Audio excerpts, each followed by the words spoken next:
Hello everyone, রাখি পূর্ণিমার বেশ কিছুদিন আগে আমি এই রাখিগুলো কাস্টমাইজ করতে দিয়েছিলাম একটা বনুর কাছে।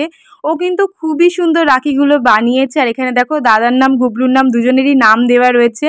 আমার তো পার্সোনালি ভীষণ পছন্দ হয়েছে রাখিগুলো। তোমাদের কেমন লেগেছে প্লিজ কমেন্টসে জানিও। একদিন আগে থেকে প্ল্যান করে রেখেছিলাম যে রাখি পূর্ণিমার দিন বড় একটা ভ্লগ বানাবো, সবটা ক্যাপচার করে রাখবো, তোমাদের সাথে শেয়ার করব। ওই যে বলে আগে থেকে কোনো কিছু ভেবে রাখতে হয় না, মানে সেটা আর কি দিনের দিন এক্সিকিউট হয় না, সেটা আমার ক্ষেত্রেও প্রযোজ্য আর কি। রাখি পূর্ণিমার আগের দিন আমার যে কি হয়েছিল আমি জানি না, আমার মন মেজাজ কেন এত খারাপ ছিল। আর এর এফেক্টটাও আর কি পরের দিন ব্লগেই পড়েছে। পরের দিন ব্লগ আমি করতেই পারিনি এর জন্য। যাই হোক, রাখি পরিয়ে আমি আমার পুরনো ফর্মে চলে এসেছি, যেটা ছাড়া আমি একদমই অচল, নাইটি। তোমরা তো দেখলেই আজকে আমাদের বাড়িতে কি কি রান্না হয়েছিল, সেগুলো তোমাদেরকে আলাদা আলাদা করে বলে দিচ্ছি না। আর ওই যে মাম মাটন রান্না করছে সেটা আমাদের খাবার টেবিলে দেখতে পাবে না, কারণ আমরা যে খাই না।